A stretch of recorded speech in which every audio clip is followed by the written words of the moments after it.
Já nos primeiros versículos da Sagrada Escritura, nós encontramos a certeza da discreta presença do Espírito Santo. Versículo 1 do capítulo 1 de Gênesis. No princípio, Deus criou o céu e a terra. Ora, a terra estava vazia e vaga, e as trevas cobriam o abismo. E um sopro de Deus agitava a superfície das águas. A presença do Espírito Santo é sim uma presença discreta, porque com a criação inicia-se também a revelação da parte de Deus para nós, que igualmente é progressiva e também discreta. A Santíssima Trindade sempre atuou em unidade. Porém, nós conhecemos primeiro a pessoa de Deus Pai, o Criador de todas as coisas, do céu e da terra. Depois, na plenitude dos tempos, Deus Pai nos dá a conhecer a pessoa do Filho Salvador, o Senhor Jesus Cristo. E Jesus Cristo, tendo ressuscitado e subido aos céus, finalmente nos dá a conhecer a pessoa do Divino Espírito Santo. Aquele sopro de Deus que pairava sobre as águas no dia em que Deus iniciou a criação do céu e da terra. Agora ele é dado de modo abundante, é derramado plenamente sobre toda a carne, é derramado plenamente sobre esta terra, e dela a face renova, como nós rezamos na oração da igreja. Nós celebramos esta vigília de Pentecostes e ouvimos exatamente 6 trechos da Sagrada Escritura, 4 deles do Primeiro Testamento. E essas 4 leituras que nós ouvimos nesta noite nos ajudam a perceber exatamente esta presença do Espírito Santo, que no Primeiro Testamento já é real, já é verdadeira, porém muito discreta. A presença discreta do Espírito do Senhor, o Espírito dado em algumas situações e também para algumas pessoas, antes dele se manifestar de modo pleno no acontecimento de Pentecostes. O primeiro trecho que nós ouvimos nos lembrava do episódio da Torre de Babel.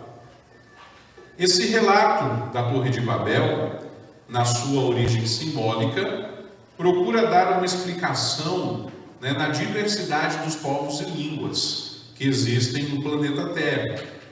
E o autor sagrado do Gênesis acrescenta a essa característica da diversidade dos povos, das línguas, dos mais diversos idiomas, também um profundo sentido religioso, porque ter uma só língua ali naquela oportunidade era ter as mesmas palavras. E ali a gente percebe que está a se descrever uma humanidade que conservava unidade, uma humanidade unida, humanidade livre de qualquer divisão. Toda a terra tinha uma só linguagem e servia-se das mesmas palavras, é o que dizia a leitura. A humanidade, ela deseja conservar essa unidade, mas se põe contra Deus. Querem ser famosos por meio da construção de uma torre, não qualquer torre, mas uma torre que chegue até o céu. E por detrás desse desejo de serem famosos, de serem reconhecidos, está a vontade, na verdade, de se igualar a Deus, de se igualar ao Criador. Um povo que rejeita a Deus está destinado à ruína. Um povo que rejeita a Deus está destinado à confusão, à divisão. O Senhor toma iniciativa ali no relato da Torre de Babel e confunde a linguagem de todos, levando-os a dispersarem-se, aqueles grupos que se entendiam, que estavam falando a mesma língua, por toda a terra, de modo que os seus empreendimentos não ultrapassassem os limites da vontade de Deus. O episódio da Torre de Babel, embora tenha acontecido muitos séculos antes do Pentecostes cristão, ele prepara o acontecimento de Pentecostes. Porque se um dia as línguas foram confundidas, será o Espírito Santo que traz de novo uma unidade que é autêntica e ao mesmo tempo tão desejada por Deus, tão desejada pelo Senhor. Ele vem como uma grande língua de fogo sobre aquele cenáculo, se divide sobre aqueles que estão presentes, os apóstolos, a Virgem Maria. E ele se divide não para separar, mas para uni-los. O Espírito Santo é aquele que une homens e mulheres que continuam dispersos pela face da terra, mas dá-lhes o dom do entendimento. E como aconteceu no dia de Pentecostes, embora falassem línguas diferentes aqueles que estavam em Jerusalém para celebrar o Pentecostes judaico, ouviam os apóstolos falar, entendiam os apóstolos, cada um na sua própria língua natal. Se um dia a humanidade foi dispersa por conta da sua ganância, o Espírito Santo vem para unir, para levar ao entendimento, para gerar a unidade e a comunhão. A segunda leitura do Primeiro Testamento que ouvimos nesta noite nos remete ao Monte Sinai, o lugar preferido de Deus naquela situação histórica para a sua manifestação, a montanha sagrada. Dentre todos os povos que foram dispersos por toda a terra, Deus escolheu para si Israel, para fazer do povo de Israel uma nação santa. Nós lemos no Êxodo, no capítulo 19, versículo 6: E vós sereis para mim um reino de sacerdotes e uma nação santa. Ou seja, um povo que deveria estar a serviço do Senhor Deus. Um povo que testemunhasse sobre a face da terra a sua santidade. Deus se propõe e começa a revelar a Israel, aquele povo escolhido por ele, os seus desígnios, a sua vontade. E para deixar assinalado essa vontade, Deus faz com o seu povo uma aliança. A resposta do povo de Israel, diante da aliança que Deus lhe propõe, é positiva, é afirmativa e é um caminho bem seguro para que eles tenham sempre a possibilidade de ir ao encontro de Deus, de permanecer ao encontro de Deus. O primeiro Pentecostes aconteceu nesse momento. O primeiro Pentecostes aconteceu quando Deus sela com o seu povo uma aliança e o povo responde com a parte que lhe cabe. O primeiro Pentecostes é a festa desta aliança, aonde o próprio Deus revestiu Israel como testemunha da sua santidade entre os povos. O Monte Sinai, a montanha sagrada, o lugar preferido de Deus, é o lugar da presença de Deus. E nós vemos ali um verdadeiro Pentecostes, uma verdadeira manifestação de Deus e do seu poder, quando são os sinais dessa presença, a nuvem, os trovões, o relâmpago, o fogo. O Espírito do Senhor leva o povo diante dessa manifestação a sair do acampamento, a parar ali diante dos pés da montanha sagrada, ou seja, na presença do próprio Deus. O Espírito Santo também nos atrai. O Espírito Santo é movimento, é o definitivo Pentecostes. O segundo Pentecostes, que aconteceu naquele dia em Jerusalém, ele é definitivo. Ao mesmo tempo, ele é atual, ele se renova e nos chama também, como Deus chamou no primeiro lugar, no primeiro momento, o povo de Israel, nós a sermos testemunhas da santidade de Deus hoje, aonde nós formos, aonde nós estivermos. Portanto, como o povo de Israel saiu do acampamento e foi aos pés da montanha sagrada, nós também precisamos sair do acampamento e nos deixar guiar pela presença de Deus, que é o Espírito Santo. A terceira leitura do Primeiro Testamento que ouvimos hoje é uma profecia de Ezequiel sobre os ossos ressequidos. A aliança que Deus tinha feito com o povo de Israel certamente fazia o seu povo ser feliz, mas foi uma questão de tempo para que o povo não cumprisse a sua parte na aliança e ali fosse enviado para o exílio, fosse parar no exílio, numa segunda situação de escravidão, muito semelhante àquela situação da primeira escravidão no Egito. O exílio, nesse momento, para o povo de Israel, ele tem justamente o significado de um sepulcro, porque eles não vivem mais, não podem viver mais, se eles não viviam mais, melhor dizendo, a vida que Deus lhes pediu, eles estavam como que mortos, fora da terra que Deus lhes deu por herança, fora da presença de Deus. Porém, engana-se quem contempla o cenário do exílio na Babilônia e acha que Deus abandonou o seu povo. Não, Deus não abandonou o seu povo. Deus permaneceu ali perto dele. E o Espírito do Senhor, nesse tempo tão atribulado da história e da vida do povo de Israel, suscita profetas. Um destes profetas é Ezequiel. E por meio dele, anuncia ao povo que outra vez, ele, o Senhor Deus, intervirá com mão forte, como fez no passado quando eles eram escravos no Egito. De novo, Israel será o povo do Senhor. E de morto, Israel voltará à vida. Aí a imagem do vale de ossos ressequidos, que ganham carne e retornam de novo à vida. E essa intervenção de Deus, ela é expressa exatamente a partir dessa visão do profeta. O vale de ossos secos, que voltam à vida, é o retrato de uma verdadeira ressurreição de todo um povo, que volta a ser fiel ao seu Senhor e a cumprir a sua parte que diz respeito na aliança. Nós sabemos que o Espírito de Deus é aquele que é a fonte da vida. O Espírito do Senhor faz voltar a vida.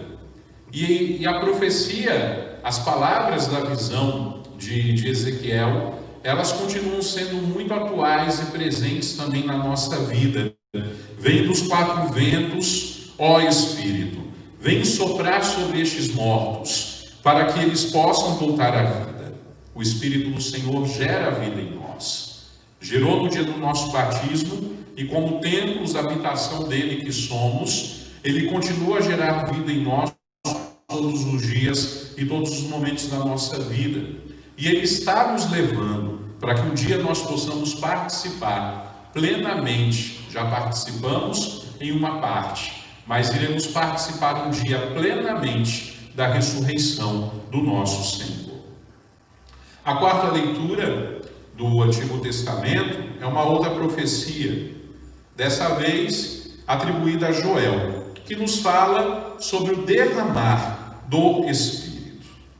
E Joel, aí num tempo considerável antes do acontecimento de Pentecostes, alguns séculos, ele fala da efusão universal do Espírito Santo de Deus. Ou seja, o Espírito Santo seria, na visão, na profecia de Joel, derramado sobre todos os homens e mulheres, sem exceção.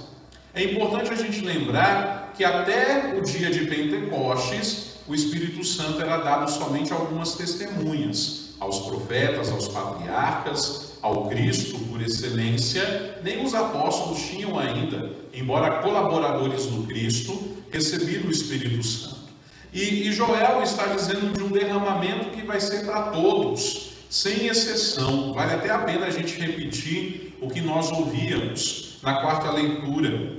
O Senhor falando nos lábios de Joel: derramarei o meu espírito sobre todo ser humano, e vossos filhos e filhas profetizarão, vossos anciãos terão sonhos, e vossos jovens terão visões. Também sobre meus servos e servas, naqueles dias, derramarei o meu espírito. É exatamente este oráculo, esta passagem da Escritura que Pedro cita na manhã de Pentecostes. E realiza-se assim a profecia. Uma nova criação se faz no agir do Espírito de Deus. O Espírito é derramado sobre toda a carne, e ali inicia-se o último tempo da humanidade, o tempo do Espírito Santo, o tempo da igreja. Pentecostes, portanto, não foi um fato isolado na vida da comunidade apostólica naquele dia. Pentecostes é o ato e continua a acontecer, passando de geração em geração na vida da igreja. Acontece também conosco, porque nós somos os protagonistas deste tempo do Espírito Santo que nós estamos vivendo.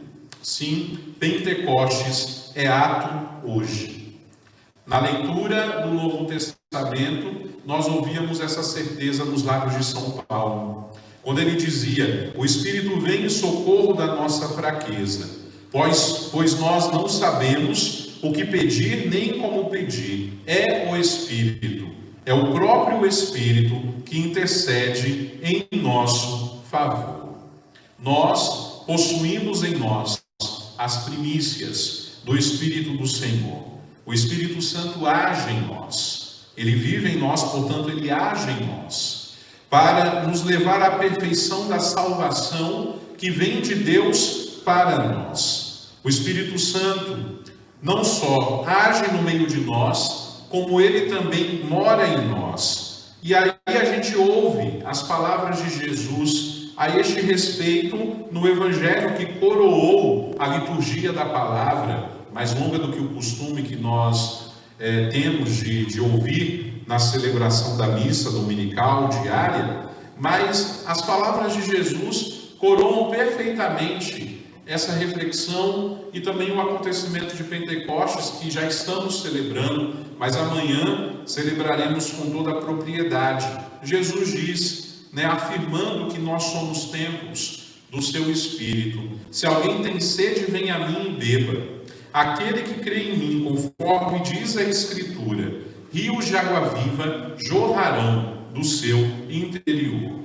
E o autor sagrado, o evangelista João, acrescenta que Jesus estava falando do Espírito, o Espírito Santo, que deviam receber aqueles que tivessem fé nele. E a gente vê que já na fala de Jesus nós encontramos um movimento. É preciso ir até Jesus e beber. Quem crê, quem nele crê, quem crê em Jesus, do seu interior jorrarão rios. Ou seja, para recebermos o Espírito Santo, nós precisamos ir até Jesus. Nós precisamos nos encontrar com Jesus. Precisamos fazer experiência pessoal e real com o Senhor ressuscitado. Os rios de água viva que fluem do nosso interior só é possível naqueles que nasceram do Espírito Santo. E esta é, sem dúvida, parte da marca do nosso batismo. Sabermos que de nosso interior estão jorrando rios de água viva que estão nos conduzindo para a vida eterna. Certos de tudo isso, certos da presença do Espírito Santo de Deus em nossa vida e na vida da igreja, na renovação, na expectativa da renovação do dom Espírito Santo, unidos à igreja, nós clamamos: vinde, Espírito Santo, e enchei os corações dos vossos fiéis, e acendei neles o fogo do vosso amor. Enviai o vosso Espírito, e tudo será criado, e renovareis a face da terra. Oremos. Ó Deus, que instruíste os corações dos vossos fiéis com a luz do Espírito Santo, fazei que apreciemos retamente todas as coisas, segundo o mesmo Espírito, e gozemos sempre de sua consolação. Por Cristo nosso Senhor. Amém.